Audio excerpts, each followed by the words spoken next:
Hi. So I'm back. I've been stuck thinking about this video for a while now because I wasn't really sure the best way to explain finding your happiness, because it can take years. It took me 6 years to come back and find my happiness. But the main point I want to make in this video is don't give up before you find it. Because you will find it. There will be trials, there will be crossroads, there'll be hurt, there'll be good times, there'll be bad. But you will find it. So I want you all to keep holding on. My story I'll share with you to hopefully give an idea of how I found my happiness. I have been working with and training horses since I was about 7 years old. Sorry if I sound a bit odd today, my nose is a bit blocked.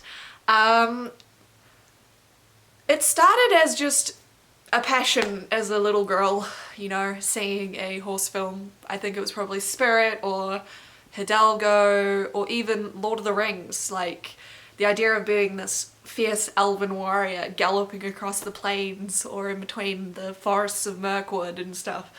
Always, like, it was my escape. I never knew this is what I was doing growing up, but I developed a coping mechanism of escaping. And so I'd escape into stories I read online. I'd get on a horse and go for a ride to just let my brain escape and delve into an entirely another world where my problems didn't exist in this world, or I could explain them off in a fantastical way. I still do that to this day, and I find it really, really helps just to step back and away from myself and into another place just for a breather, just for a moment. Escaping isn't a bad thing. Escapism, I find, is only a problem when it's the only route you have, because then you're constantly finding ways to remove yourself from reality and from what you're going through. Where I find, yes, it's a good moment of reprieve to just help you step back, calm down, and approach everything in a more logical or calm approach. Whereas if you use it as your only approach, you're no longer facing things that could be a problem to you. You're running away from them. So it was a very hard balance for me for a long time where I was just running away from things. Problems just kept piling up and up and up and up, and all I did was run away from things. As I got older and I made more friends, one of those escapes was video games, which I then lived in. I've lived in video games for years now, and that is what helped me through a lot of things. Like, I will always hold it dear to my heart, and I still do it today. I still video game, I play World of Warcraft, I create characters and disappear into a fantasy world, because that's what works for me. And this is why I also started cosplay. But I found that over the years that because I went away to university for about 6 years, I was away from home, and the only escape I had, and this is where it becomes a problem, was video games. So instead of going to university classes and stuff like that, I would be at home talking to friends in America and everything like that, and just escaping from the stresses of the real world. But that meant the real world kept moving while I stayed still. So for those 6 years, I never really accomplished anything. I never got anything done. I bounced from house to house to house. I moved all over the country. Well, except for the South Island. I visited there once, but it's the only place I haven't lived yet. But I lived in Auckland and I lived in Wellington. They're like polar opposites of the country. And I never really achieved anything. I just kept piling up student debt. I kept piling up these problems.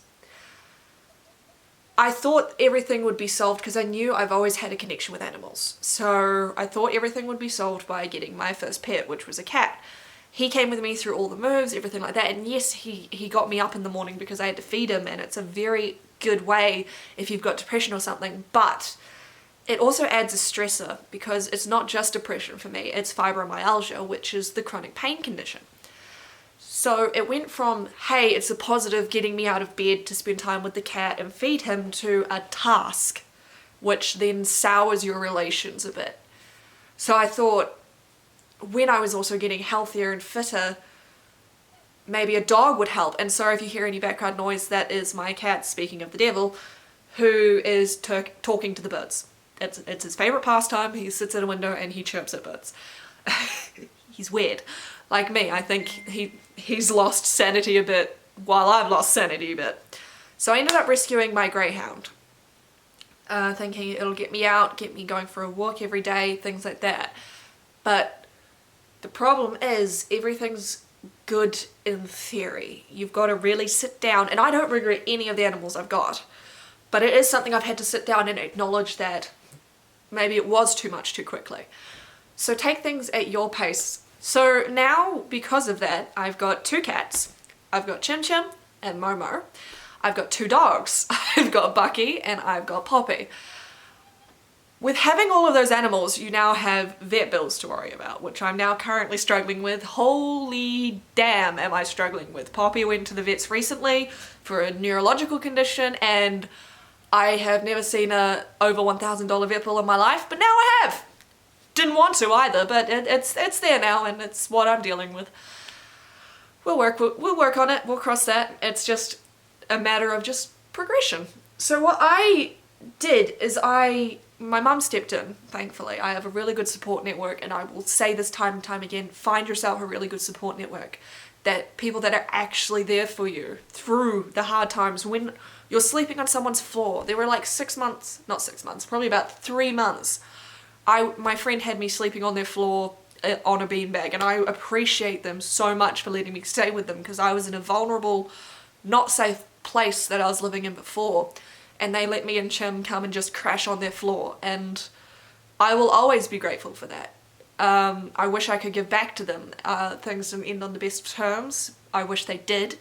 There was a lot of things going on at that time, and a lot of falsehoods and fake friends that would make you believe things that weren't true, and I regret those times. But I can't go back. I've apologized, I've talked to them, but don't burn your bridges, friends. So once I came back to live home after and got diagnosed with fibro, we knew what we were dealing with now, which was a good thing. It had a name. There's this huge movement at the moment where it's don't categorize things, don't give things a title because it gives them power. My point of view is something different. From having fibromyalgia and not being diagnosed with multiple chronic health conditions since, or even before the age of 12, I found out all of these when I was 24. That's over 12 years of just pain and no one believing or accepting why, and going to the doctors, having blood tests and them saying you're fine when you're not. So you now question yourself, and that mentally is so hard. But in my point of view, going to the doctor that I trust now, who finally was able to diagnose things, and yes, it gave it a name and a title, but think of it like a video game monster. I now know its name, I know its stats, I know things that can help me weaken it so I can fight it better. That is my point of view. Just because there's such a demonization around titles and names at the moment, when it can be a strength. You now know what you're fighting and what you're dealing with. You now know, roughly, because everyone's different in how they approach sickness or anything, you now have at least some tools in your kit to start making your life a bit easier.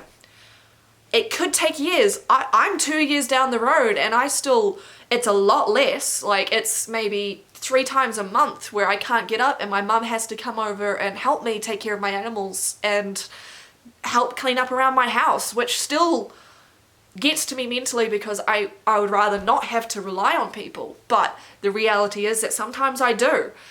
And coming to the fact and accepting that people want to help, and it's not like, yes, it may be hard on them sometimes, but it makes them happy. It makes them feel like they can contribute in an otherwise situation where no one really can help because you're stuck dealing with the pain yourself. It gives them a way to be able to feel like they're helping because they love you and they care about you and they want to help. And when it's a chronic condition, there's nothing they can do to make it go away. So the most they can do is help you in situations where you're having a hard time and help you feel better. and that in turn makes them feel better. So if people want to help you, don't think of yourself as a burden.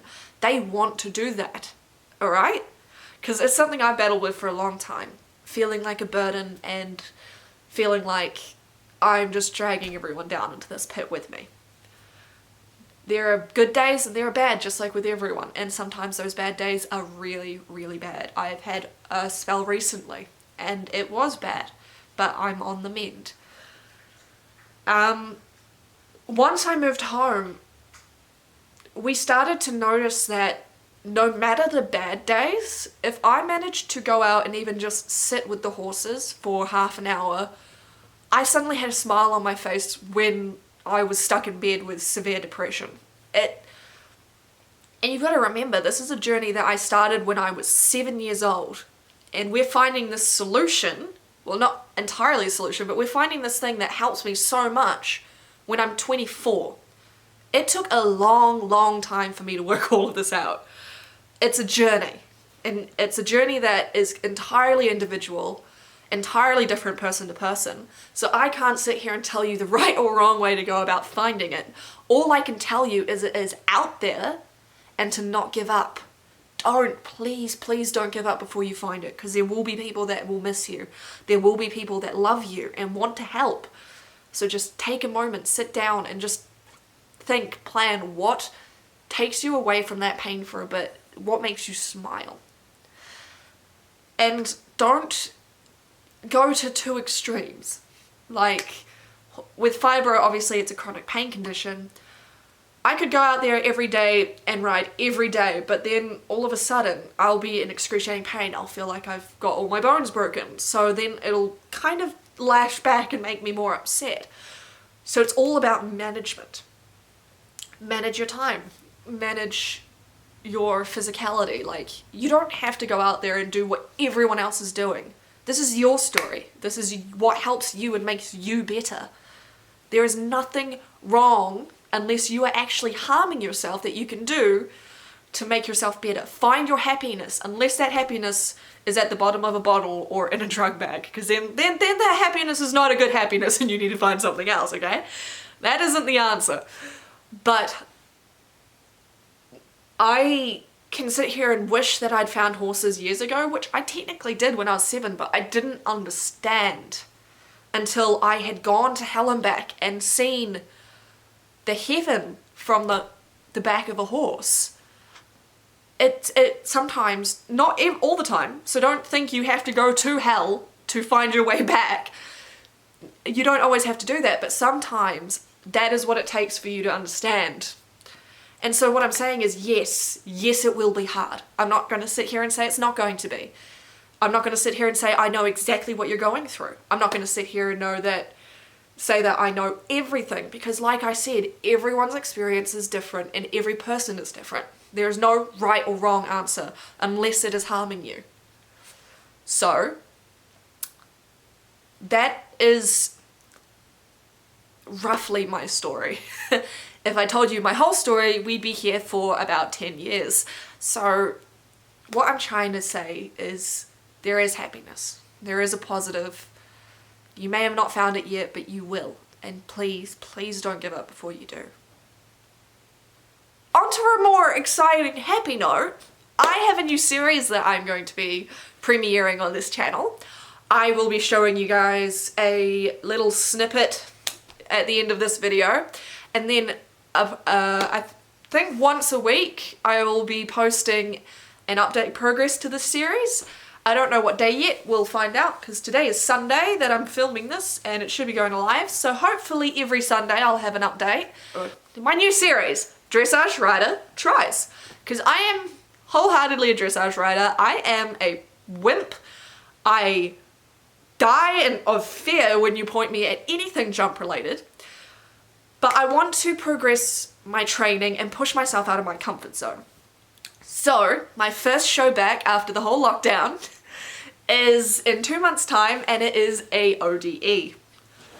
I haven't jumped in over 6 years, and before that one day of jumping, I hadn't jumped another 6 years before that, because I've had a lot of bad experiences, and I just don't have the confidence in myself. But I have a very good trusted friend and network, and screw it. I'm going to give it a go. It's going to be the lowest level available at the show, which is already higher than I wanted, because I was going to go and do a 50 centimeter course and the lowest available is a 65. But it's only 15 centimeters, and the last time I jumped I did 80 centimeters, but that was on a horse that was safe, trusted, and a confidence builder. So this will be an experience. And that is why I'm bringing you guys along, because I thought, if I'm going to be putting myself out of my comfort zone, why not bring you guys with me to show what you can do, even if you're, I don't know, this entire channel is about being open and honest, so I want to bring you on my journey as I discover things and try new things.